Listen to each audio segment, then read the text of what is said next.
अस्सलाम वालेकुम नाज़रीन, आज हम बनाएंगे आपके लिए हेयर टॉनिक। तो उसके लिए मुझे ये चीज़ें चाहिए। 1 गिलास पानी,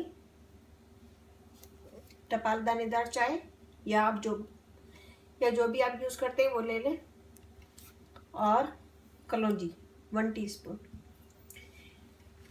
इन तीनों चीज़ों को अच्छे से पका लें धीमी आंच पे 5 मिनट।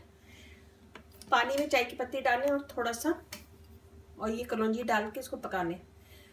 5 मिनट धीमी आंच में पकाएं, फिर उसके बाद ठंडा कर लें उसको, और ठंडा करके एक स्प्रे बोतल में भर लें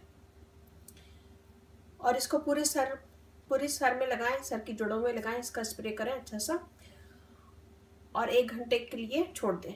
1 घंटे के बाद अपना शैम्पू शावर कर लें।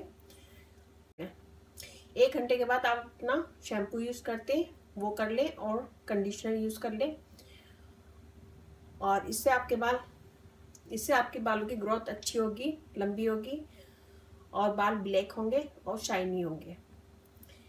तो ये बहुत इजी है और बहुत आसान है बनाना। और अब ये बनाएगा, मुझे बताइएगा कैसे लगा। अच्छा लगे थम्स अप कीजिएगा, कमेंट दीजिएगा, मेरी वीडियो को अपनी फैमिली फ्रेंड में शेयर करें, और मेरी वीडियो को अपनी फैमिली फ्रेंड में शेयर करें, मुझे सब्सक्राइब करवाएं। तो ये बनाएगा, मुझे बताइएगा कैसा लगा। अच्छा लगे थम्स अप कीजिएगा, कमेंट दीजिएगा, मेरी वीडियो को अपनी फैमिली फ्रेंड में शेयर करें, और अब मुझे इजाज़त दीजिए। अल्लाह हाफिज़।